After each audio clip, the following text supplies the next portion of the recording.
Do you want this one? I have to use that one? No, you can use this one. Hello? Manu, por favor, pásame el micro, ¿ya? Hello, hello. I think it's on.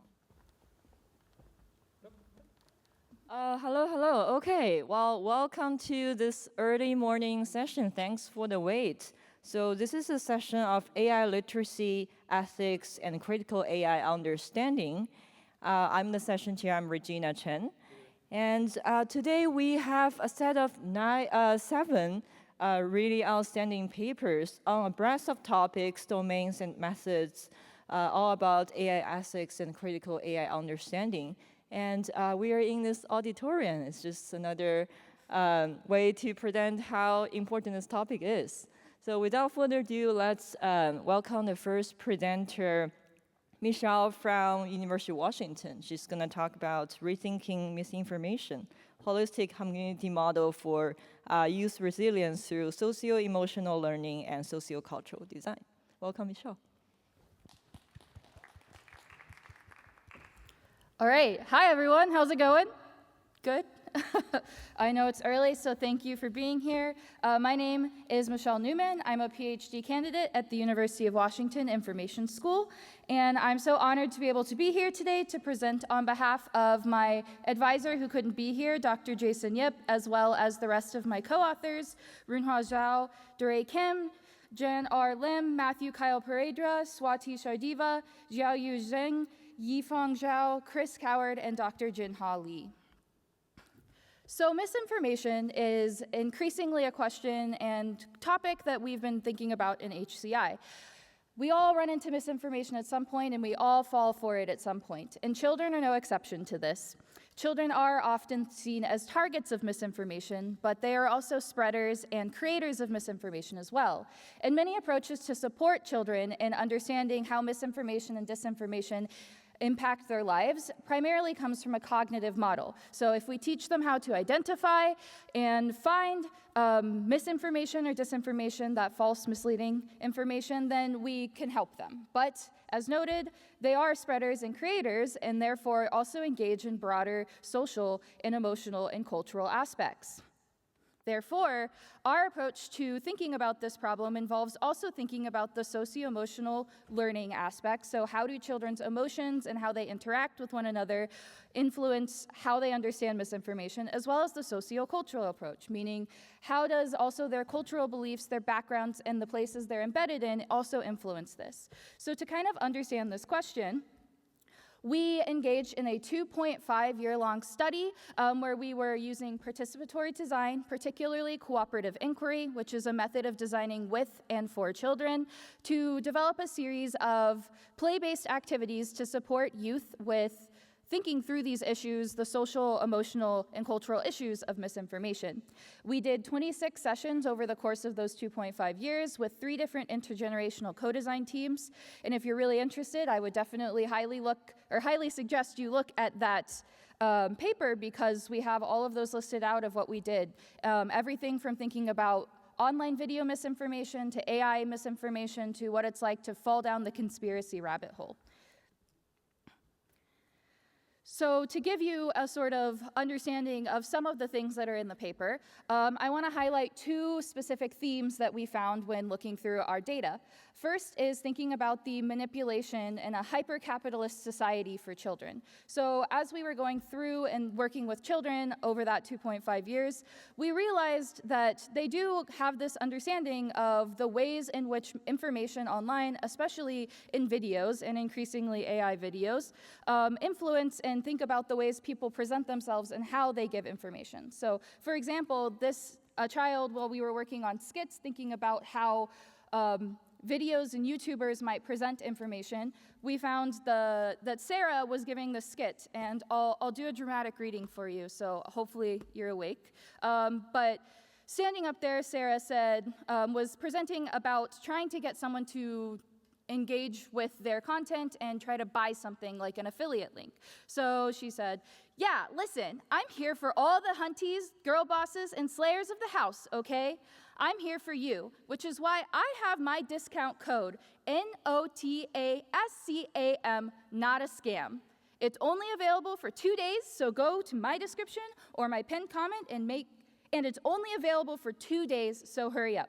So what you see in this type of skit is that children understand that in this case of dealing with misinformation online, that they're not just looking at the fact that this is maybe misleading information or you don't know what this product is. They're also noting that, for example, YouTubers are thinking about how they present themselves and how they sort of connect to that emotional bond, as well as, so you get the socio-emotional work, as well as making note that this is a common cultural practice on YouTube. They've made points of talking about the YouTube voice and how people on YouTube talk a certain way when they're trying to sell something. So we see that they understand in this type of hyper-capitalistic society that exists online that there is kind of these ways and approaches that misinformation can be done that's not just relative to the false information and the cognitive approach. In addition, we are from University of Washington, so we have Bigfoot. Has anyone heard of Bigfoot? Yeah, some of us, yeah. So Bigfoot is a cryptoid, which he or she is a sort of ape-like figure that climbs through the forests of the western United States. I've put up here a really famous, if not the most famous image from the Patterson-Gilman film. And in this case, the Bigfoot, this is in the public domain in the United States as well, and Bigfoot is a common sort of cultural phenomenon in the Pacific Northwest. It's on, going back to the capitalists, we have it on t-shirts everywhere and stickers. So we brought these videos, and it was Discovery Channel has, for example, like documentaries about Bigfoot, brought these to the kids and also asked them about it. If it was real, is Bigfoot real? How do you know? And Annie, who's a 9-year-old, observed that in the video of someone talking about Bigfoot, it seemed blurry, like literally you can't make out anything. And Lisa, also in this group, explained it, meaning the Bigfoot image they were looking at, looked like a gorilla in a very glowy image. And so they're able to sort of identify this idea that maybe something's weird or something's wrong, but they also often would say, maybe it's true, maybe that is something that exists because we have this cultural element around it as well. So Bigfoot is common in where we are. The kids are thinking about, yeah, maybe that is well. So we've got sort of this emotional connection, social connection, as well as cultural connections to the way kids are thinking about these types of beliefs around mis and disinformation. So ultimately, that led us to think about, if it's not just cognitive, how do we include the socio-emotional part and the sociocultural part of misinformation for kids? And so our solution to that, and what we present in our paper, is a community-based approach towards misinformation. So not just focusing on that cognitive approach, which is important, so meaning we give them the skills to navigate the online space, as well as think about how information is created, in that digital media literacy, the typical approach, but also thinking about SEL where we care for one another, helping kids understand empathy, understand that other people may interpret information differently than them based on their emotional state and their culture. So helping us think about how do we build and care for one another in these types of media spaces, as well as thinking about it's a cultural problem too, and how do we bring together one another to think about the collective navigation of this information space as opposed to just thinking about is it real or is it not real? And so our paper has a lot of really awesome, interesting examples from the kids. They're more interesting than me, so I'd highly suggest that for this, you think about going and visiting our paper. I have it linked here on the slide if you want to jump straight to it, and I'm happy to talk about any more. We also have our 3 curriculum, one about online video misinformation, one about AI, misinformation, and an entire game that we designed in Minecraft exploring the conspiracy rabbit hole. So I'm happy to talk about any of those, as well as our approach, and any other questions you have, I'm happy to answer. So feel free to reach out. My email's on the screen, and we are really thankful for all of the kids that participated and helped us learn about all these complex questions around misinformation. Thank you. Thanks, Michele. And we have time for maybe 1 or 2 questions.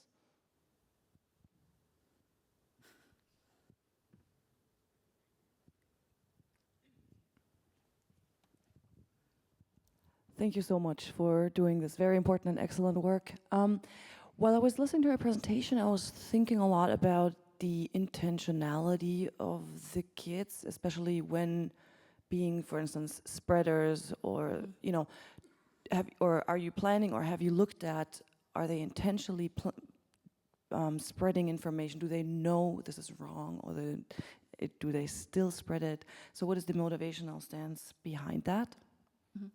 Yeah, I think that it's a really good question because, as I said, I think we tend to think of kids as more targets. And our work kind of did show that they don't always, for example, know that they're spreading. That is kind of the misinformation as opposed to disinformation spread. But they do have a very sophisticated, I think, understanding where they do think about how do we approach, or when I make something. So we did a lot of, for example, co-design activities where we had them actually make a channel on YouTube and think about how do you, if you are going to be a misinformation spreader or a disinformation spreader, what does your channel look like? What do you do? How do you present yourself? And so I think a lot of those types of activities help them actually sort of see, oh, I can actually be involved in this misinformation network. And I think that it's not something that probably many of us really think about. So kids, just like adults, are not often thinking about, oh, if I share that funny meme, maybe I'm spreading misinformation. But I think the important thing for us was that they do, when engaged with those questions, actually think about the ethics of them and think about their communities and what they do for others. We saw a lot of questions and ideas brought up from them around what about my peers? A lot of my peers will spread rumors or spread different ideas about things. Or along with the Bigfoot, ghost was a big contention of are ghosts real or not? Depending on your culture, that could change. And so realizing we have a pretty diverse group of kids that I think having those conversations and thinking about ourselves as a community is what we noticed the kids started to think about. What are my motivations? Why am I sharing? And what does it mean when I think about other people when I actually am engaging with this information? Thank you. Thank you.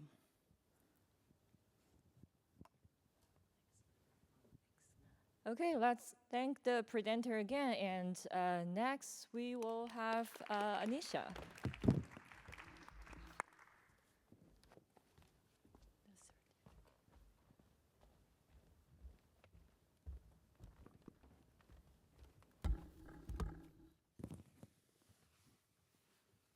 And while Aneesha is setting up, I do want to mention that this next talk will be a honorable mention talk.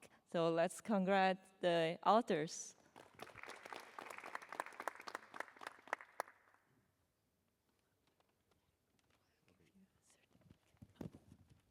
Thank you. Thank you very much.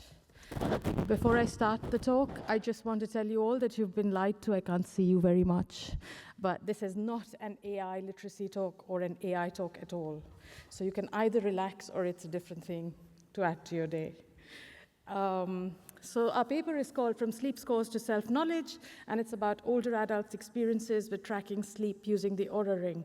My name is Aneesha Singh, and I'm from the UCL Interaction Center, and I'm presenting here on behalf of my co-authors, who are all listed there, and they are all exceptional researchers, some of whom are in the room, especially Bran, Knowles, and Ewan Rogers.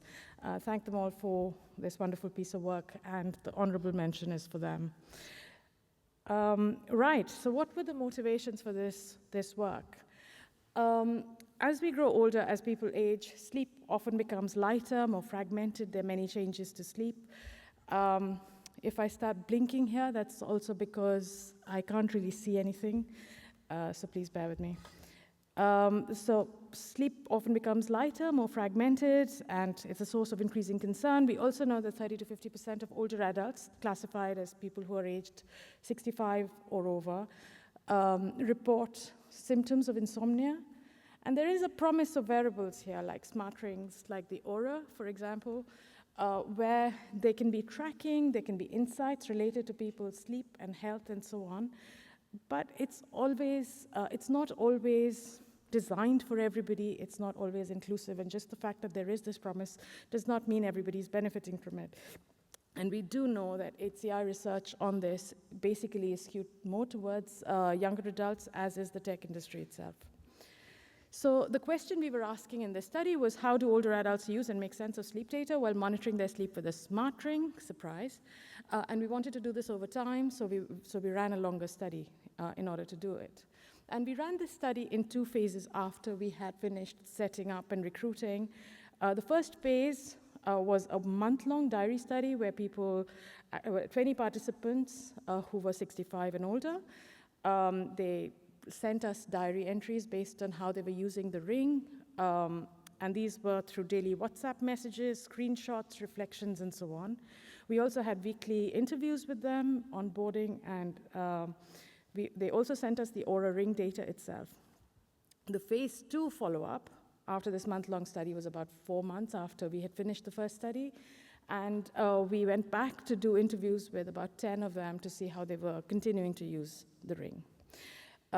So the examples of some of the example screens are here. You can see the Oura gives you some of the stats in more depth. It also gives you some numbers about how you sleep, how your sleep score is, 91 here, for example. It gives you some graphs. So this was some of the data that they were sending us. So we did not have access to their accounts. We were not trying to track every metric that they recorded, but we got them to annotate some of these things and send them to us to see how they were sense-making this data. And they also sent us some handwritten entries. There were voice notes, all sorts of data that we analyzed in order to do this study. So what did we find? So one of the main things in terms of barriers in understanding health metrics that we were looking at was a misalignment between the terms that were used on the interface and mental models people hold of them. So participants frequently reported things like confusion around key terms such as stress, readiness, latency, average. I mean, what do these things really mean to anyone is quite open to interpretation, and this was highlighted in the study. So, for example, one person said, I felt handicapped with my ignorance, really, of not understanding the whole of the language behind it. And this was echoed by a lot of people in the study. Here is another example of a diary study where people said things like, you can see that the ring said your biometrics show minor signs of something stressing you out. And the person sort of talked about understanding the notion of stress, but because it uses the word stress, the ring, there's so many connotations, and you've got this sort of subconscious bias that it's negative and it's not a good thing. And I will see in the later slides that's not always the case.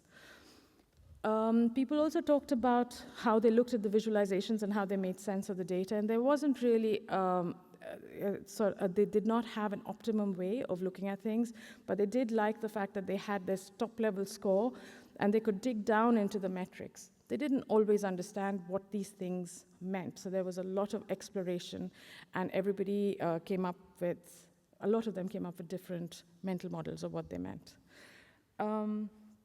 They had a lot of engagement with the insights, and for example, the ring also tried to get them to reflect, and people were thinking about what they had done to achieve a particular score. Like in this case, the ring told them their resilience was strong, so they were thinking about what they'd done to change that score and what they could do better. So they were trying to engage with the kinds of things that the ring was telling them, but these insights were not always actionable, and that's where the frustration started creeping in. They also tried to engage with some form of behavior change, though that wasn't the aim of the study. And in a lot of cases, they also had an exploratory mindset. But in this case, for example, this person thought they had slept long and deeply, but their latency score, which is shown on the left, was shown in red, and that made them really curious about why that was. And they were trying to change all sorts of things, like stopping reading before they went to bed, which isn't necessarily a positive thing, but seeing how they could affect these scores, which were not necessarily obvious. There were also certain frustrations, such as the normative framing of the ring feedback. So for example, in this case, this person said, it all seems very lovey-dovey. It uses words like optimal. So like, this is their words, not mine. Has it been set for all ladies, or is it just set for the same thing? Because I can't believe I've done optimal activities for what would be optimal for a 35-year-old. So is it sort of calibrating my age somewhere, but I'm not sure, and that sort of started getting they started not trusting the data as much. There were also negative appraisals of older sleep by the app, which were not necessarily negative for the person. So here's an example. And this was echoed by a few people in the study because a lot of them were waking up at night. So this one said, I'm becoming increasingly concerned at sleep feedback as it seems to insist on assuming that several nighttime visits to the loo, which are unavoidable, means I slept badly. That's not the case. And he did not know how he could improve this. So that was a big frustration. Long term, we found that people still felt that the perceived usefulness of the ring persisted, especially for sleep monitoring. And people were divided into like sustained engagers, people who continued to use the ring as part of a routine, but then some of them started to selectively choose which metrics were important to them, while others started disengaging, but still wore the ring because it sort of, there was this kind of social connection that was built through using it, and that was interesting. We also then started to think more deeply about what all of these concepts meant, and in the paper we talk about this in more detail, but one of the things that we propose is that there is a concept of age friction, where terminology, tone, benchmarks, etc., tacitly encode useful norms, and this is something that we should be addressing when we talk about designing interfaces for older adults, such as the ring. So here I've summarized some of the things that came up, like stress is not necessarily equal to strain. Things were like high stress, but that doesn't necessarily mean people were having a bad time or they were stressed. It was just encoding heart rate, and that wasn't obvious. The benchmarks were built, they felt like they were built for much younger people, and people were like, my body is not necessarily like that, but that doesn't mean I'm doing badly. So there are things that were normative, but not in a good way. And a lot of things felt patronizing, like the lovey-dovey quote I showed you earlier as well. And there were these cheerful, you're doing really well, when, sort of you might not think that you've done that well. So these kinds of things felt patronizing. We also sort of suggest, I did have them coming one by one, but I don't know what's gone wrong somewhere.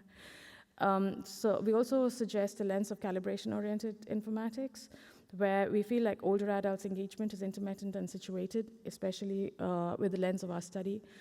And we talk about their preference for self-comparison over norms, and building for curiosity and reassurance, not always suggesting behavior change. It could also be about understanding your body and getting to terms with it.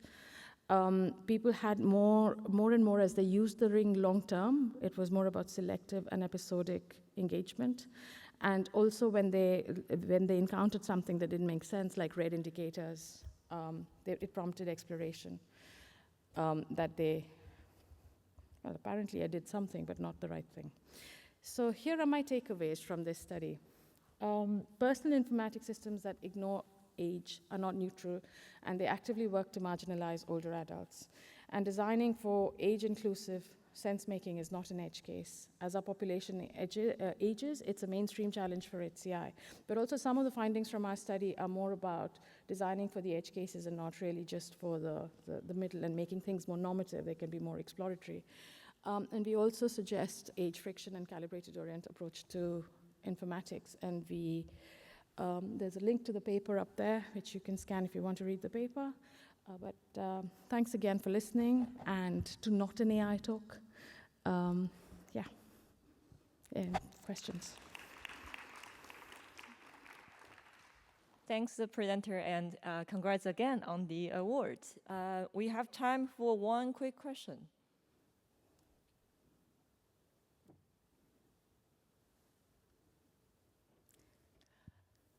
It was a very comprehensive talk. Well, I actually do have a question. So I have Oura myself, and I sometimes got confused as well. So can you speak about, what are some design changes that might be necessary for people to understand the information better? What are some of the design changes necessary for? For users to understand the information better, for this type of track? I mean, there are lots of things that you can change, right? But some of the things that came up in our study were, for example, having those numbers without a definition that people could work with, and having terms that people didn't really understand. So, I mean, resilience is a term we use a lot. So it's not clear what it means when your resilience is 92%, because it's emotionally laden language that we come up with, or heart rate variability, calling it stress. It sort of has connotations that we don't understand. I think that's one of the biggest things that could be done to design better is to like map it to actual user mental models. There are many more things which are in the paper. I don't want to take your time as well, but I hope that answered the question. Yeah, thanks. Thank you.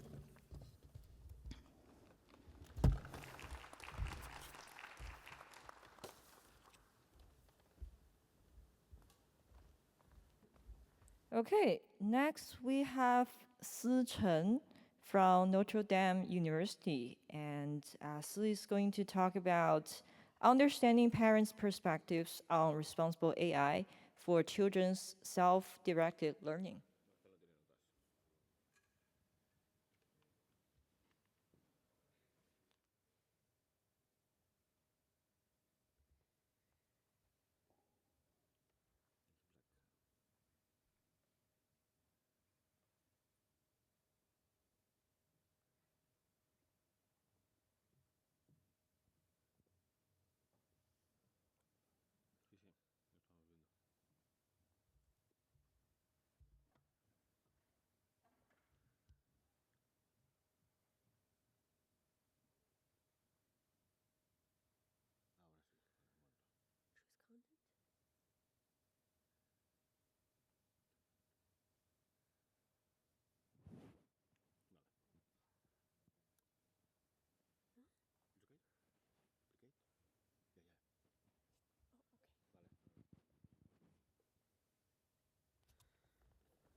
Hello, everyone. My name is Si. I'm presenting for all of my co-authors who cannot be here today. So I'm actually the only author of this paper. I'm excited to talk about this research we did last year on how we looked at children's parents' perspective on how children use AI in their own learning process. So the motivation was right now there's just so many AI literacy framework that's being introduced, and then the government also, some of them are industry introduced frameworks, some of them are like researcher introduced frameworks, and also the government are starting to introduce their own AI literacy framework as well. So there's just so many, we're not sure how users or specifically children and parents are thinking about those, and especially if we think of eventually children will be interacting with AI, and actually right now parents are the caregivers that help them navigate this space and develop AI literacy so they can eventually navigate a space of AI. What are parents' thoughts on this? What are their progress in it? So the high-level question we're interested in is, what does generative AI literacy mean for children and family? So we looked into the context of self-directed learning.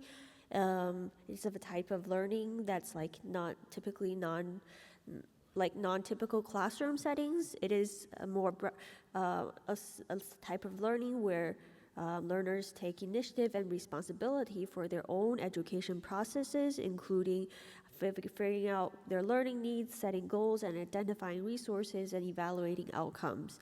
So in this research, we took a qualitative and participative approach where we looked at 13 parent-children pairs, and which was sourced across China. We did a 45 to 90 minutes focus group for each of the families separately. In this, each of the studies, they did a series of co-design activities, which started with first helping them understand what AI literacy means through a series of discussions, then helping them generate a plan or how they plan to develop generative AI literacy as the children uses AI for their self-directed learning, which often happens at home. So these are the several questions we're interested in asking. First is, how do parents describe their plan or their pathway of children's use of AI, and specifically for self-directed learning? The second research question is, what strategies do parents currently adopt to mediate the use of AI? And third is, how do parents conceptualize their role in supporting children's self-directed learning with AI? So when we started the study, there's several things that has been shaping our research method. First is when we try to introduce generative AI to children, the parents were like not very happy. They didn't actually want us, which is researchers, to directly talk to children about AI. And so we decided to have a series of generative AI discussion prompts, which we ask the children respond, then the parents tries to correct or to engage in a discussion with children about whether they have some gaps in whether they agree or disagree. So this activity is a way to help both of them learn about generative AI literacy and the gaps between parents and children. So specifically, this was adapted from learning science papers and also some of the AI literacy frameworks out there. We have major two categories. One is purely focused on AI literacy, such as what is AI, where is AI in daily life, what are AI's strengths and limits, how does generative AI learn, what are the risks of sharing personal information when they're using AI. And the second chunk focuses on how generative AI is part of their self-directed learning processes, such as how do you verify AI's answer? How would you use AI to plan for exam? So the method we used was, so this is a more detailed of the blueprint activity which they were asked to do. So we had a timeline for them, which starts from primary school to college. The population we primarily look at are those that's from 8 to 18 years old. And we actually gave them several options to think of what kind of activities they want to do as a family to learn about AI and develop their AI literacy. So this is an image. I know it's in Chinese, so it's just, it shows like the horizontal is actually the timeline we had for them, and the vertical was like a different aspect of AI usage for them to consider. And here are some high-level findings we have. First is the parents misunderstand generative AI as a tool, not as a literacy. So when the parents tries to correct the children, or when they're trying to refer to generative AI, they always talked about a specific tool, and that specific tool was often digital tutoring tools, which is everywhere now. And they would describe it as like a certain app or an iPad that they currently use. However, in the reality, or what children seems to be explaining, is actually the pervasive infrastructure of generative AI, such as children are sometimes even able to realize like car assistance is a kind of AI. So that actually led to how we describe the current view. There's like majorly, we see two kinds of views from parents when they talk about generative AI. The first is what we call the more pragmatic lens. First is their primary goal for thinking about generative AI in this case is, the primary goal is to more efficiently complete a task and specifically use for homework help. The risks they are aware of are more focused on the accuracy is, will this give my children the wrong math answer? And the success metrics which they're thinking of children's AI use is actually good grades or polished essays. So something hard with this is like this usually happen in the very delayed phase, like after using AI for a long time, and then we can see this kind of failures that happen. While we also see some parents, a few parents start to think of a more critical lens of describing generative AI literacy, which is their primary goal is to foster a systematic understanding of how AI models generate their outputs. And they bring up risks such as, will this scrape my children's data or manipulate their behavior, which is ethics and privacy perspectives. Then the success metrics focused on, while they are mentoring or looking at their children's AI use, are they able to elicit or observe some of the algorithm thinking and cross-checking behaviors while they engage with AI. Based on our study, most of the parents we were able to interview were more focused on the left one. Then we also see AI literacy that's asymmetric across parents and children.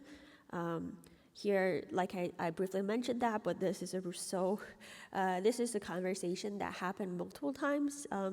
So when we asked the parents about their children, how they use AI, their parents say, "Oh, my child never use AI."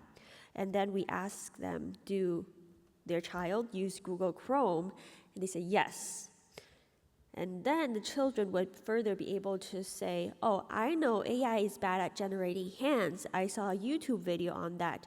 Google can also summarize that for me."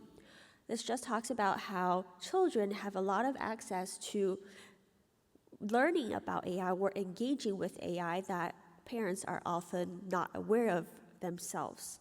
The third finding is the current practices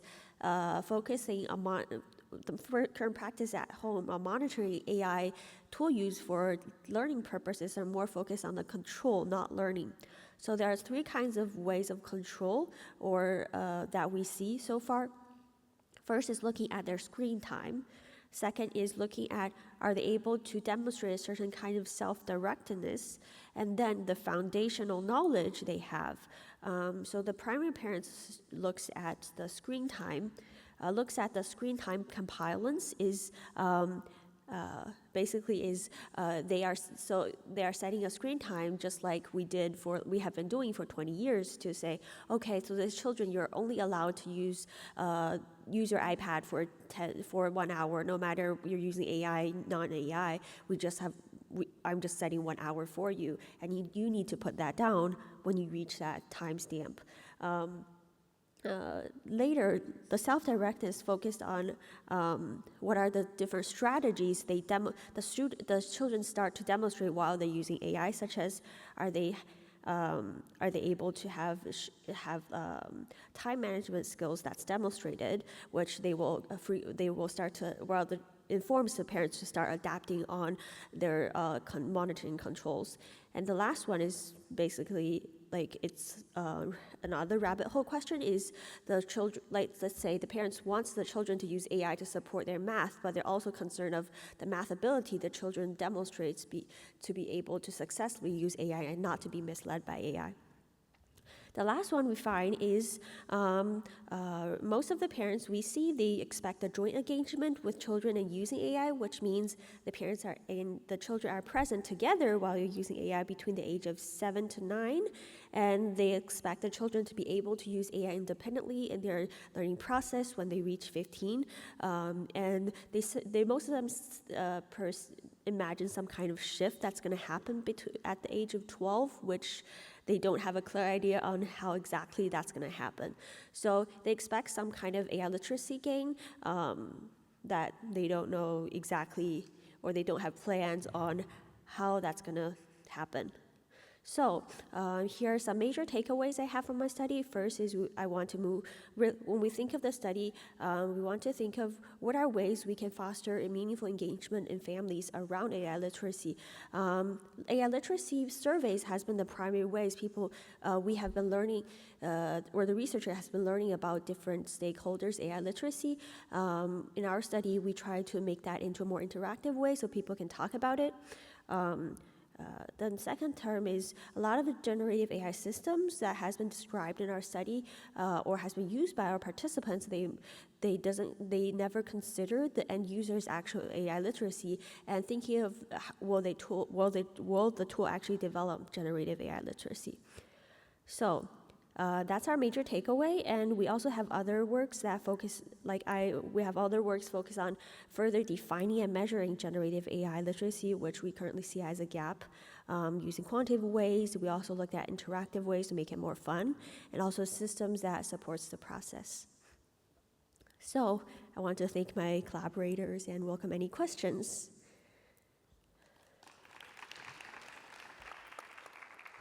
Thank you, presenter. We actually don't have time for questions for this talk, but we can continue the discussion after the session. Okay, next we welcome Erin for talking about Sociocultural role of makerspace infrastructure.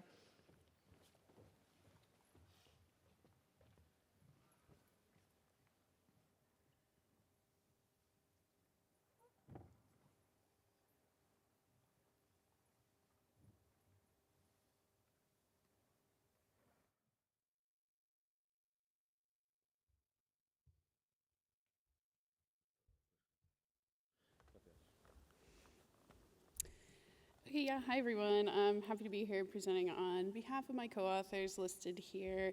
So I'm going to get into some quick background first. So, and again, this isn't about AI, so sorry about that. But maker-based learning programs have been shown by previous research to have the potential to increase diversity and participation in STEM education. However, research has shown that prevalent maker practices can be exclusionary and inequitable when they ignore the history of making in Native, working class, and minoritized communities. So for this project, we worked to create maker spaces in community recreation centers. So rec centers in the United States are free and open to the public community spaces. We chose these centers because they're more likely to be in diverse communities and they already have a deep connection and knowledge of the people who come into their spaces. Historically, rec centers have proven to be a bit of a difficult space for HCI researchers, including our team, and a lot of this stems from misunderstanding or ignoring the infrastructural characteristics and factors within the context of city government-run spaces. Therefore, a lack of deep understanding of the specific infrastructures surrounding rec centers can easily result in costly, preventable mistakes that would lead to program designs being rejected by the community or implemented in a manner that does not enable program sustainability. So this led us to ask, what aspects of infrastructure impact the development and growth of equity-based tech-rich learning programs in government-run community rec centers? And how do these infrastructural characteristics and factors impact learning program design and makerspace technology decisions? So I'm going to give like a really high level overview of our methods. So we used participatory design research methodology. We established a partnership with the Digital Harbor Foundation, which is a nonprofit in Baltimore in Maryland in the United States. And they were the primary grant recipients and we served as research collaborators. This project started in 4 rec centers, shown here, where they purchased equipment, and we hosted equity-based training for our initial cohort of educators, which is described in a ton of detail in our 2023 Chi paper. The educators then ran programming that consisted of 7 modules over 14 weeks. Topics included circuits, graphic design, 3D modeling, and block programming, and some examples of projects are shown in these images here. So from there, we began a cycle of running programming where we conducted observations and then interviewing and participatory design sessions and iterated on the curriculum, and then we would rerun it. We just kept doing this. All while expanding the number of centers that the program was hosted in geographically, which in turn increased the number of participating youth. So some quick details about, we ran this in 2 cities. Baltimore has 55 rec centers and approximately 570K residents. Pittsburgh has 12 rec centers and approximately 300K residents. For our project, 10 administrators, 22 educators, and 131 youth participated in research. Far more kids participated in the program as a whole, but those were the number that participated in research activities. So over the course of 3 years, we conducted 58 interviews, 8 focus groups, 7 design sessions, and these data points were analyzed using thematic analysis. And then in addition, we observed 83 learning sessions, and they were analyzed deductively according to the Learning Dimensions framework. So that's kind of an overview of all of that. And we'll get into the findings. So our primary finding is the infrastructure map shown here. I'm going to analyze this in detail later in the presentation, so don't worry about trying to look at all of it right now. But in the paper, it kind of serves as a guide to our findings section. A big finding was the diversity of rec centers, even within one city. The major factors that contributed to the success or failure of program uptake in each center was the staff experience and training, Wi-Fi availability and strength, the maintenance of the building, the space open to us to use for the makerspace, and the demographics and number of youth at each center. If there were people in the center who were bought in, they believed in the program, it was much easier to be successful. And one of our admins talked about this, saying, Quote, "This is niche work and you need to care about it. A local foundation helps with transporting students to the rec center." We were just talking about how that foundation director has worked in this space for 20 years. I've worked in it since I was a teenager. It takes a special kind of dedication to continue to work with these students. So not only was each rec center unique, but the ecosystem of organizations and individuals involved in the centers were unique. So we saw that centers had their own staff-run programming. Sometimes there were local university students who ran programming. There were vendors, usually local nonprofits, who ran programming.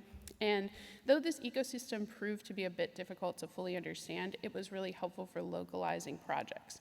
So for example, in this image, I'm going to talk about an iteration of a project. In the first iteration, we introduced a microbit project for the kids to learn about circuits in the far left image. This proved to be pretty difficult in most centers because of the Wi-Fi issues. So in future iterations, we switched to a more low-tech version in the center image with Play-Doh and LEDs. And it was a lot easier to implement, but it was far less engaging for the kids. We then took inspiration from a sewing club that often met when we were hosting events in the makerspace. Because there was a community knowledge and history of sewing in the rec center, we created a sewable circuit session where they created a light-up pennant flag for a local sports team, as seen in the third image. So though understanding the ecosystem and engaging with it took some time, it ultimately led to very engaging projects for our youth in areas that the staff could support long-term because there was a history of crafting knowledge already present in the makerspace. So in addition, our administrators did a lot of ecosystem work to ensure that things functioned smoothly. There were many high-level government initiatives imposed upon our lower-level admins. The mid-level admins, who are our primary contacts, used their position of power to promote educator goals within the space while still working to fulfill those higher-level requirements without imposing on our educators. We also saw some vendors doing this sort of work. One admin stated of this balancing between these forces, saying, quote, "You can't just walk in there elitist, what you say doesn't matter, this is what's going to happen, we have this grant money, and think that people are going to advocate for you when you're not in their presence." So he was really stressing the importance of relationship building within this ecosystem, even when there were outside forces to ensure program success and buy-in. So there's a ton more in the paper, obviously, but I'm gonna get to the discussion quickly. So our created infrastructure map augments previous work by developing an infrastructure-focused analysis of rec centers that helps to generate a systematic understanding of that social layer of relationships and create artifacts that support organically growing infrastructure. So at the urban context level, we saw that the population, demographics, neighborhoods, transportation, and tech infrastructure were very important. Surrounding the rec centers, we saw that university students could offer educators for programming, but you had to consider their involvement in the city, tech knowledge, teaching abilities, and income requirements. Neighborhood residents could provide adult and youth participants, but you had to consider the making histories and local knowledge, their interests, their tech knowledge, and their relationship with public schools. Local nonprofits could offer tech-rich programming for youth, but you needed to consider their goals, their length of time involved with the city, and the type of programming they ran. And finally, researchers could offer new designs and capital resources, but you needed to consider the type of research being done, the funding source, and everybody's goals. At the city government level, we saw the importance of considering hierarchy, bureaucracy, power dynamics, historical partners, and current administrative goals. And within the rec centers themselves, we considered the staff interest, demographics, and the current programs being run. So for HCI researchers, we do argue that infrastructure development and understanding is a design artifact. Designing and sustaining the infrastructure that surrounds our technical contributions can be a primary and impactful contribution. For example, inadequate educator training directly impedes desired learning outcomes, regardless of the quality of the programming. We found that the selection of technologies to be purchased or taught within the rec center makerspaces was greatly influenced by the socio-technical context presented in our infrastructure map. So the first level was city program directors, they were like those higher level administrators, and their primary goal was to increase attendance in programming. Because of this, they went for technologies that were easy to market, primarily high-tech items such as 3D printers, drones, and vinyl cutters.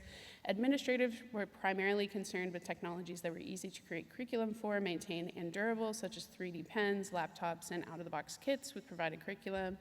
And finally, educators prioritized localizing the program for the youth, so they made purchasing decisions such as that sewable circuit example that we saw. So ultimately, this paper offers a socio-technical infrastructure map that describes the ecosystem of organizations and relationships that encompass the infrastructure surrounding these community rec centers. We found that negotiating between all the organizations and individuals was a difficult task, and the resulting makerspace technologies acted as a sociocultural factor within these ecosystems.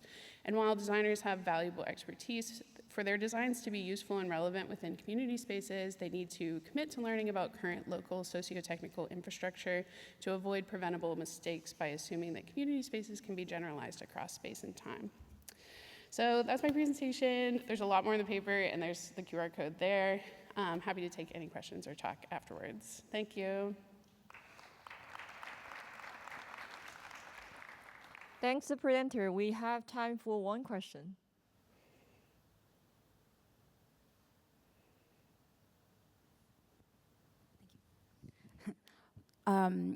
Great paper. What was the most surprising thing that you learned from this work? That they don't teach kids how to type anymore, maybe. But I think that there was a lot of. I think something that was like very surprising to me was just like how many people are trying to solve this problem, how many people are like coming to work towards increasing tech literacy and STEM education equity, and how I feel like, especially as researchers, we can really leverage the privilege that we have in these universities, the capital that we have in these universities, to support these people who have been doing this work for like 20 years, you know, or more than that. I mean, some people have been in these rec centers for like, since they were built, you know, and I think that there's a lot. It was just surprising to me, like how disconnected we can be from the communities that we're existing in as institutions. So I think that we can really leverage our privilege in that regard to support these people. Great, thank you. Thanks. Thanks, the presenter.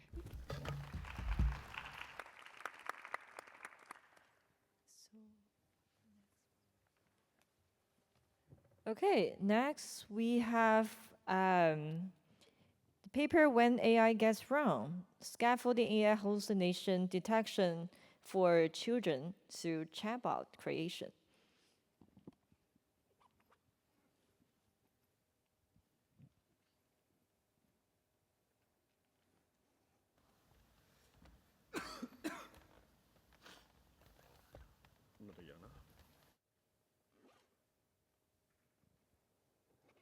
Good morning.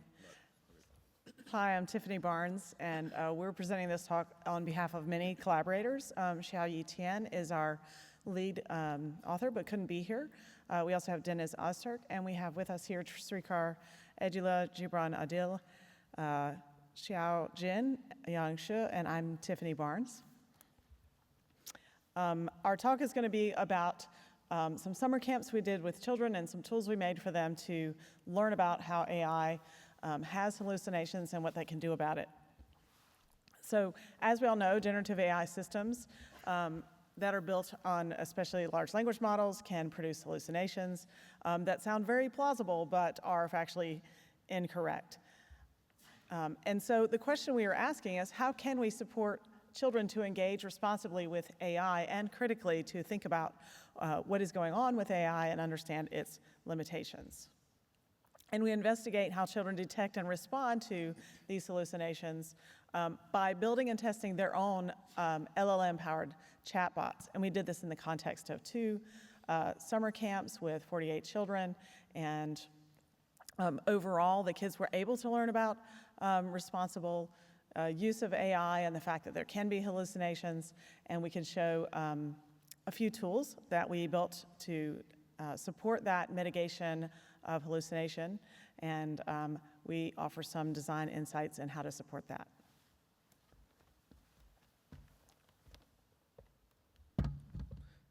So to address this, we developed Lumi, which stands for LLMs Unlocked for Meaningful Interaction with the Youth.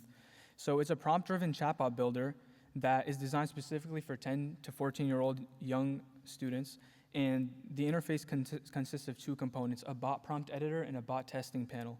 And the bot prompt editor, the learners can define their chatbot's role, it can define their personality and behavioral constraints, and on the testing panel, they can interact with and evaluate with their chatbot's output. And there are 5 hallucination awareness scaffolds embedded directly into the testing panel that we'll talk about in the next slides. But first, I wanted to go through a key design decision that we made, which was to engineer hallucination-prone responses. So as we know, LLMs, they don't generally elicit hallucinations, and they're not supposed to. So we embedded a system-level instruction that directed the model to produce vague, incorrect, or fabricated responses, and those were delivered confidently. And that ensured learners had consistent and meaningful exposure to hallucinations. So now we'll go over each hallucination feature one by one. So the first scaffold was the response confidence indicator, which was a percentage value of model certainty, and it had, instead of aiming for perfect accuracy, that feature was designed to show younger learners how probabilistic LLM outputs can be prompt to them to give them a sense of understanding. And the second hallucination awareness scaffold was the fact check feature that was powered by Gemini, which has real-time web access. It performs a structured analysis of the chatbot response, and the goal here is to scaffold evidence-based verification that is a process that keeps the learner as an active evaluator throughout the entire process. And the third hallucination awareness scaffold was document verification, which is really similar to the second one, but the key difference is that you can upload a reference document of your own choosing, and Gemini then compares that chatbot's response to the output. And the importance of that is that it shifts epistemic authority to the learner, which grounds verification in a source that they selected and they trust rather than opaque system metrics. And the fourth hallucination awareness scaffold was the model comparison. So the learner gets to choose 2 different LLMs and have them side by side for the same query, and along with, there's feedback mechanisms to say which response they think was better. And this scaffold was designed to highlight the intermodal variability between different LLMs and help learners foster comparative judgment. And it shows them that AI outputs are not, in a sense, monolithic. And so finally, we have the 5th awareness scaffold, which is the repeat question. And that basically resubmits the previous query exactly. And it helps learners probe consistency across repeated responses. So together, all of these 5 scaffolds provide learners with a layered entry points for evaluating AI outputs to determine hallucinatory responses. Now I'll hand it over to Shrikar to explain the study design and results.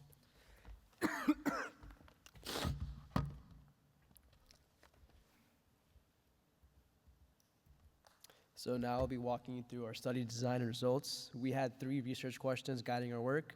First, did the chatbot building experience, regardless of the hallucination awareness scaffolds, actually improve children's learning outcomes? Second, did children detect and respond to hallucinations during the chatbot development process? And third, what challenges emerged when trying to support students in dealing with hallucinations? Take a moment to read those.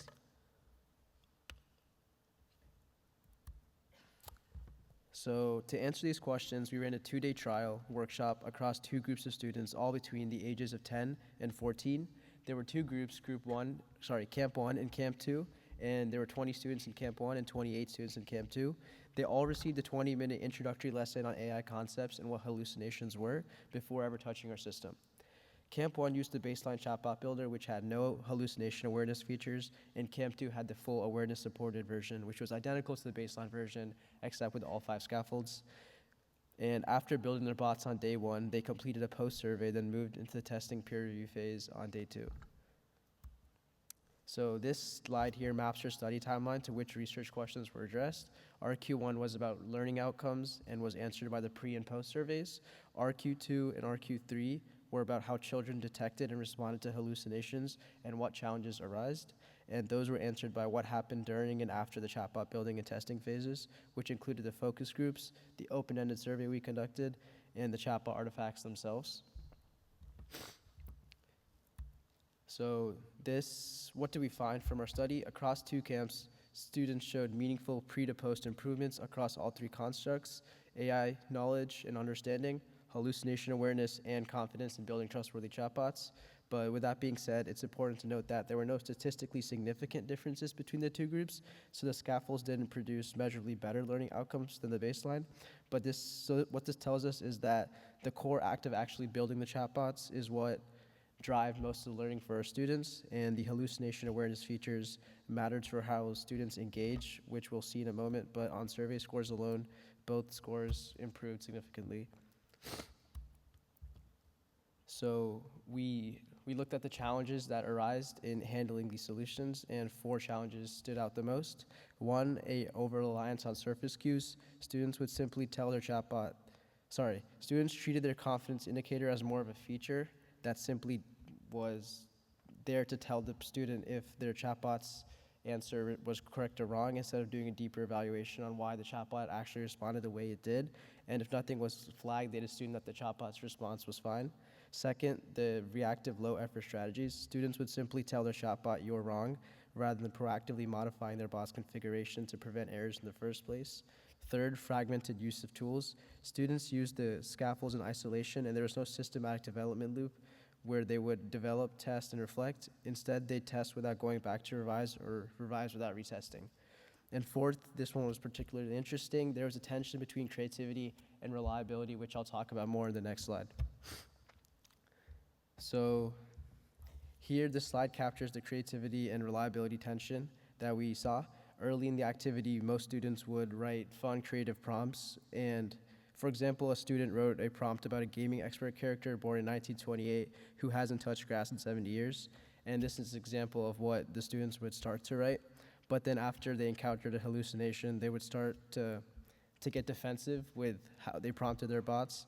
And they would narrow their chatbot scope and add rules. For example, and a rule they would add would be, if this question is outside your range, say "I don't know." And one student explicitly said that they made their robot only talk about dinosaurs and refused to answer to anything else. The challenge here is that students perceive creativity and accuracy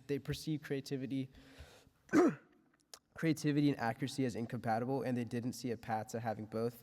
And we saw that as a design opportunity, which we'll talk about in the next slide. So we came away with 4 design opportunities. First, support critical AI literacy beyond surface level engagement. We need to design scaffolds that push students past treating confidence scores as final answers. And one approach to this would be making high confidence response trigger reflection prompts, like "What would you do to check to verify this?" rather than just being accepted.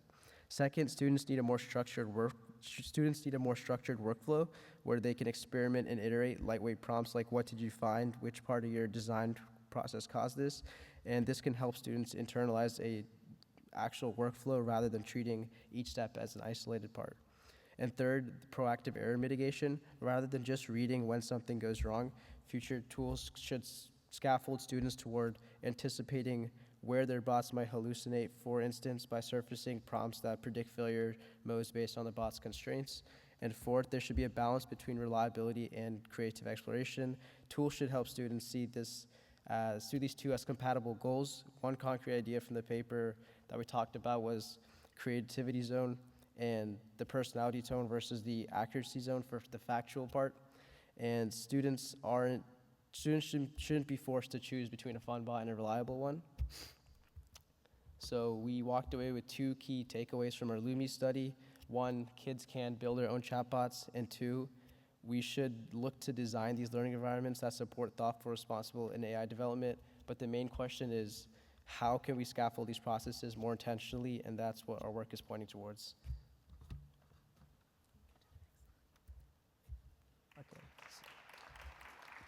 So we have more talks from our lab, one today at Wednesday, 11:15, and one tomorrow at 2:15. And our lead researcher and first author, Zhao is on the job market for a tenure track position. And Ali Lim. Any questions? Thanks to presenters. We have time for one very quick question.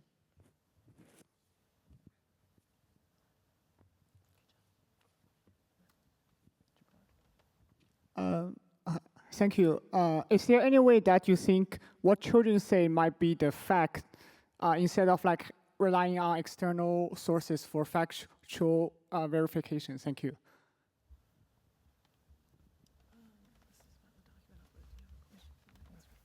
So you're asking, that's a great question. So you're asking, how do we rely on external sources? Is that what you're asking?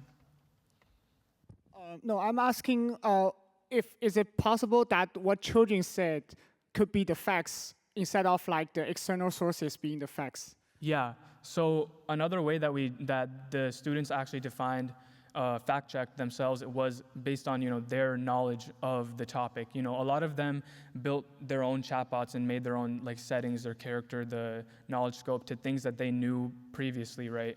So for example, with Shrikar, he talked about the dinosaur robot. The student that made that, they knew a lot about dinosaurs previously. So a lot of it had to do with their own previous knowledge as well. If that answers your question. Great.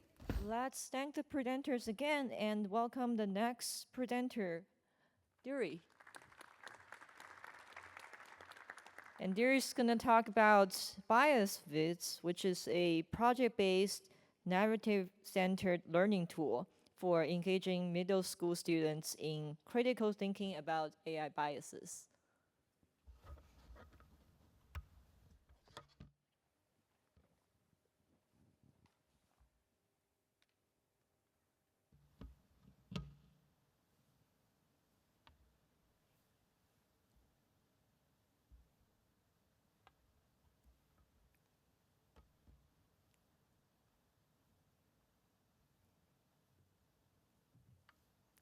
Okay, there we go. Hi, everyone. My name is Darae Long. I am an assistant professor in the Communication Studies Department at Northwestern University. And today I'm presenting this project on behalf of my co-authors. This is a collaborative project between my research group at Northwestern, as well as researchers at North Carolina State University and University of Pennsylvania. And it was supported by National Science Foundation and Microsoft in part. And I wanted to especially call out my student, Hasti, who really should be the one here presenting today, but unfortunately was not able to be here to present her first Chi paper due to visa restrictions. But she wrote the paper and was lead developer on the tool and made most of these slides, so I'm merely here as a stand-in. Today, I am going to be presenting on our project Bias Viz, which aims to engage middle school age learners in learning about AI bias. And we think that this is an important topic because, as we all know, AI systems can reproduce societal stereotypes, which is especially problematic when we think of the widespread use of generative AI, which can increase the risk of uncritical trust in these systems, especially amongst youth who are some of the largest user group of generative AI technologies. And teaching students to be able to recognize and question AI outputs can foster their ethical awareness and critical AI literacy. And we think that middle school years are really an ideal stage for starting to have these conversations as students are increasing their use of these technologies both in their personal lives and in the classrooms, and they're also starting to think about societal impact. So our approach to teaching middle school age students about AI bias draws on two theories from learning sciences. The first is project-based learning, in which students engage in sort of authentic real-world tasks where they're able to incorporate their own interests and lead a project. And second, narrative-centered learning, in which students are able to incorporate their own personal narratives into the experience and engage in storytelling. We leverage these approaches to engage students in directly auditing real-world AI systems. So the research questions we explored in this project include, first, how can we design a platform that leverages project-based and narrative-centered learning to help middle school students understand biases in AI models by auditing real-world large language models? Second, how does this intervention foster middle school students' curiosity, interest in, and critical thinking about bias in large language models? And finally, how does our learning platform support middle school students' understanding of biases in large language models? So just a brief introduction to the tool that we developed. It's an interactive web app that was built with React.js. It uses GPT-3 API to generate AI responses. And it has a 7-page workflow to scaffold engagement in auditing and documenting large language model responses for middle school age students. In this version of the system, we focused on having students document biases related to geographic location because all of the students were from a rural area, and we thought that they could bring their own personal experiences to bear on this. But the system can be easily modified to focus on other types of bias as well. So now I'm going to show a brief demo of the system. Hopefully my audio works. Let's see. Meet Kate, a curious middle school student who's about to explore how bias can show up in AI systems by using bias space. On the introduction page, Kate gets a quick overview of what AI bias means and what she'll explore in this activity. Then, on the brainstorming page, the journey of project-based learning really begins. Here, Kate starts thinking of examples of bias from her everyday life. She can drag and drop a predefined example or type her own ideas. This is where her personal experiences become part of the story, allowing her to actively engage in a narrative-centered learning process. On the next word probability page, Kate types incomplete phrases to see how a language model completes them. She gets to observe how biased patterns can emerge in real time, and where bias might appear statically in language. On the crafting the prompt page, building on what she explored earlier, Kate experiments with different prompts to see how the AI responds. This gives her the chance to bring in her own perspectives and experiences, testing how language models might reflect or amplify bias. Then, on the Defining the Biases page, Kate defines and labels 2 categories of bias based on what she observes in the AI's response to her prompt. She assigns a different color to each category, which she'll use as highlighters in the next step.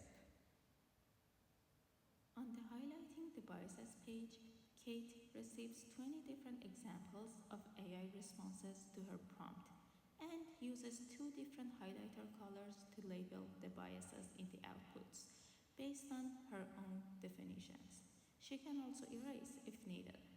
At the same time, she sees real-time visualizations that make the biased patterns clearer. This is where Kate gets the most hands-on. Okay, I'm going to pause it there for this. Oh, sorry. Pause it there for the sake of time. I want to talk about our study that we conducted in order to evaluate this tool.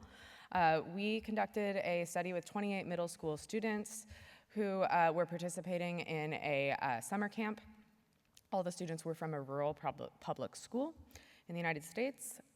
We conducted a 2-hour session with these students. They started off, they completed a baseline knowledge survey, they engaged in the full BiasFizz workflow, and then afterwards they completed an individual reflection as well as a group discussion and poster presentation, and then completed a post-interaction survey after they were done. We collected their survey results, log data of their interactions with the tool, their individual reflection worksheets, as well as field notes from the instructor. And I'll just provide a high-level overview of our findings today. There's a lot more detail in the paper that I refer you to. So to explore our first research question, which was really about the design of this tool and whether it facilitated student engagement in project-based learning, our teacher observations indicated that students were actively engaged in the auditing tasks throughout the entire workflow, with some repeating the stages multiple times. And our log data showed supported this observation and also showed that many students explored personal narratives beyond the provided examples in the workflow, so they incorporated their own names as well as original ideas of biases to test in the prompts that they tested. In response to our second research question, which was interested in whether our intervention fostered curiosity, interest, and critical thinking, the individual reflections that the students completed indicated that students demonstrated unprompted interest in the topic and critical thinking about AI bias, with students sharing things like, I found it cool that you were able to work with AI in the app. I've learned a lot about AI bias and I want to learn more about it. And what made me think differently is how they are going to fix AI from being biased. In addition, our teacher observations showed that group discussions were active, with students engaging in excuse me, debate and reasoning about bias, and some groups engaging in nuanced analysis. Finally, our third research question focused on how well this intervention was able to support articulation of bias concepts. Our baseline survey indicated that their baseline understanding of AI bias was low. Our post-assessment showed that learners were able to articulate key learning objectives across the board, with some exceptions. Specifically, we found that more scaffolding was needed for understanding where bias comes from, which makes sense because we didn't focus sort of a hands-on portion of the activity on that, and that's something we might explore more in future work. We also conducted qualitative coding of student reflections and group discussions, which indicated that students were able to articulate the learning objectives on their own as well, with students saying things like, AI isn't biased by itself, it becomes biased based on the information it is fed, just like people.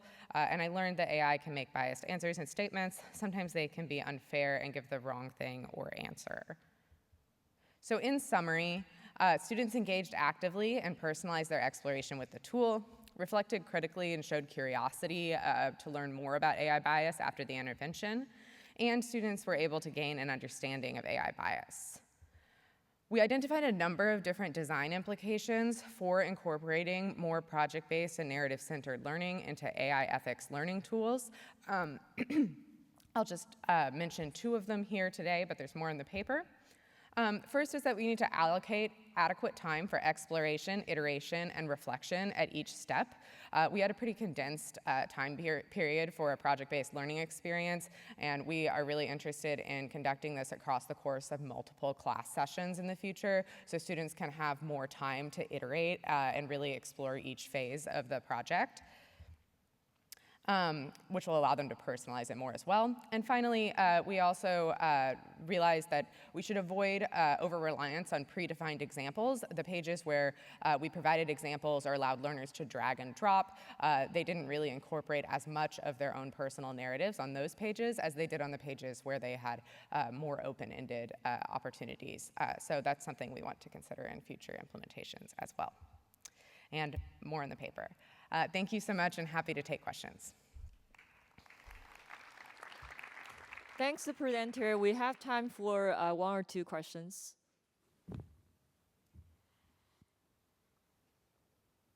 While we're waiting for questions, I actually have a question. So I think a lot of the design concepts in the system are really interesting and brilliant, especially the part where the user can actively kind of annotate, which part of the biases are happening in the generated text.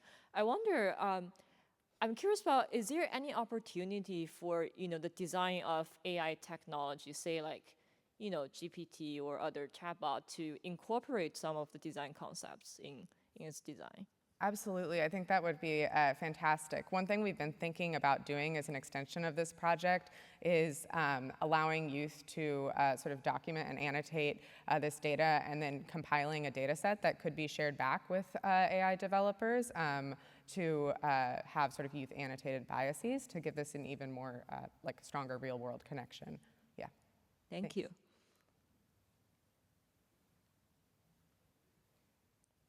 Okay.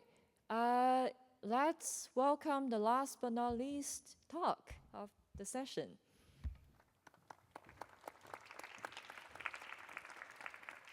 The talk's about relief or displacement, how teachers are negotiating generative AI's role in their professional practices. I think we are, let's see. Please bear with me, and I know it's been a long session. We started a little bit late, but I will try. I'm not sure if I can do this in 5 minutes. I can do it in 8, maybe. We don't have. Okay, great. Good morning, everybody. So my name is Katie Davis. I'm a professor and co-director of the Center for Digital Youth at the University of Washington. And like Dori, I shouldn't be here. My student, Ayushi Dangal, who wrote the paper, should be here presenting it, but she also had trouble getting visa permissions. So I'm very happy to be able to present this paper on her behalf, as well as the behalf of our co-authors, talking about our study looking at how teachers are negotiating generative AI's role in their professional practice. So just to set the stage, generative AI is in schools. There's been a big push, especially in the last couple of years, to get AI into schools. Microsoft announced just last year that they were investing $4 billion into K-12 schools globally. A lot of the focus on this big push is teachers. So tools like Conmigo for Teachers are being sold to schools as a way to increase teachers' efficiency and effectiveness in the classroom. At the most extreme end of this, we've got alpha schools that are cropping up across the United States, and their focus is actually replacing teachers with AI. So what do teachers think about all this?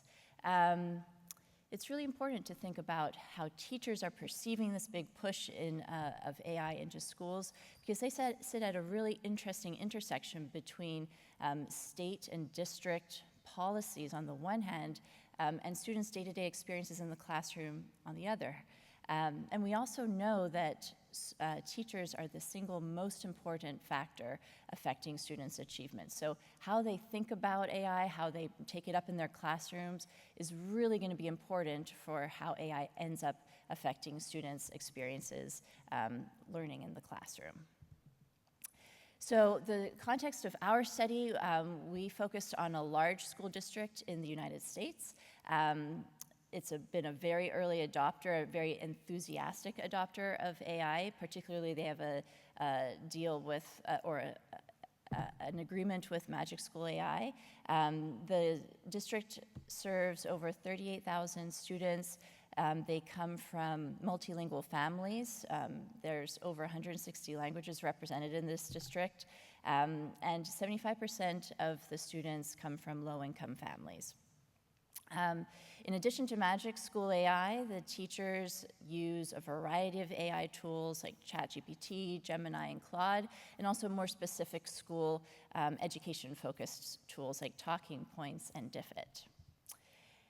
So we interviewed 22 teachers. They represented all grade levels from kindergarten through 12th grade. They had a variety of number of years experience in the classroom. Over 2/3 had over a decade in the classroom. So most of them were quite experienced. They taught a range of subjects, and they engaged with AI in a range of frequencies. So from rarely, less than once a week, to daily. So jumping right to our findings, I'm just going to share 3 themes with you. There are more in our paper if you're interested. I'm going to talk about what drives teachers to AI, their resistance to AI, and also how they set boundaries around their AI use. So first, what drives teachers to AI? Well, first of all, as I mentioned, the school district is really pushing AI. So they have this agreement with Magic School AI. They are offering professional development, in some cases salary-enhanced learning programs around AI. Teachers are doing a lot of peer sharing. So in each school, there tends to be 1 or 2 teachers who are champions of Magic School and other AI tools. And so teachers are kind of sharing best practices with each other. A lot of teachers that we talked to said that they really are starting to rely on AI tools, especially for translating lessons for their multilingual students. One teacher had 4 main languages represented in her classroom, but she only spoke English. So she really relied on ChatGPT and other AI tools to do that translation work for her students and also their families. And then a lot of teachers spoke about burnout prevention. So this one teacher reflected the most significant benefit that AI has brought to my life as a teacher is having work-life balance. She described AI as a thought partner. She said, when I'm exhausted, it gives me support and help with my ideas. So there was a lot of resistance as well as interest. So one of the biggest was just time barriers. It takes time to learn new tools, and teachers, as we know, are constantly pressed for time. A lot of teachers, especially the ones who have been teaching for a while. They've really honed their practice, and they feel really good about tried and true methods of teaching students, and they express their preference for tradition rather than changing everything up and trying new things. A few vocal teachers said that they actually had been using AI, but then stopped once they became aware of environmental impacts. And then a lot of teachers talked about their reluctance to use AI because they didn't want students and parents and other teachers thinking that they were cheating. So one teacher said, I feel like it's kind of cheating, right? Like you're in education, you should be able to think and come up with ideas on your own. If AI is doing all this work, then what am I doing? So teachers also described ways that they set boundaries around their AI use and their students' AI use. First, they were very concerned about student data privacy, so they made sure never to input students' personal information, such as IEP plans and things like that, just content. They did a lot of work around fact-checking and making sure that they could trust the output that AI was giving them. This actually took a lot of work, and this was one reason why they said, sometimes I just don't have time to use AI, because there's a lot of work that goes into verifying the output. When there's a lot that they talked about that I won't get into around how they interact with their students around AI, but one main idea was that they wanted as much as possible to use AI as a scaffold for their students' learning rather than as a replacement. And then finally, and I think one of the most interesting findings was their concern around losing their professional voice, and really trying to take the output and then edit it a lot to make sure that it reflected their own professional tone and identity. So this one teacher said, I take whatever AI generates and then just review it, because at the end of the day, you still want it to sound like you, and you still want it to be approachable. Okay, so we have the drivers. So on the one hand, teachers are enthusiastic. On the other hand, there is definitely some resistance and some setting boundaries. And together, this kind of creates a core tension that we talk about in our paper between relief or displacement, which is the title of our paper. So on the one hand, teachers are looking to AI to sort of ease the burden of their day-to-day work life. On the other hand, they're concerned about AI displacing them and their work and their professional identity. And so what we see is this really, this tension coexists between relief and displacement. They coexist. On the one hand, AI reduces burdens, but it creates invisible interpretive labor. So I'm going to share one design implication with you for HCI. There are more in the paper. And this one really relates to this tension between relief and displacement. So we're urging HCI researchers to prioritize transparency for teachers as they are evaluating AI outputs. So creating transparency features that would flag output that it maybe is unverified, maybe uncertain, indicate how confident the output is, and just in general make outputs easier for teachers to interrogate and adapt. We also talk about other design implications around involving teachers in the design itself of AI tools, because they are experts in the classroom, and that expertise should be reflected in the AI tools that they use. So hopefully I have kept your attention. I think I'm under 10 minutes. We probably, I'm guessing, don't have time for questions, but I'll hang around at the end. And I thank you very much, and thank Ayushi in particular for this terrific paper. Thank you. Thanks, the presenter. If you all want to stay a little longer, we actually have time for questions. We were trying to allocate 12 minutes for each of the talks. So, any questions? Hi, great talk, thanks. I was wondering if you can imagine like maybe an ideal workflow, like where you think AI makes the most sense for teachers to integrate into their practice. Oh, that's such a great question, an ideal workflow. Well, so I started off my career as a 4th grade teacher, and I know that teachers are very idiosyncratic in the way they work. And so I don't know that there's one ideal workflow because each classroom has its sort of own ecosystem, so to speak. And especially in this particular school district, a lot of the work around AI has to do with translation into different languages. But I would say that if anything stands out for me, it would be around helping to generate ideas for lessons, and then also to, when they have a lesson, to differentiate that lesson for different learners, different linguistic learners, and different leveled learners. So if AI could insert into that ideation stage and then that differentiation stage. And then I also think a third piece would be maybe something around teacher collaboration, because there was clearly a lot of discussion among teachers that really helped teachers envision how they might use AI. So those 3 things I would say. Great, thanks. Thanks to presenter again, and let's have a round of applause for all the presenters for this session.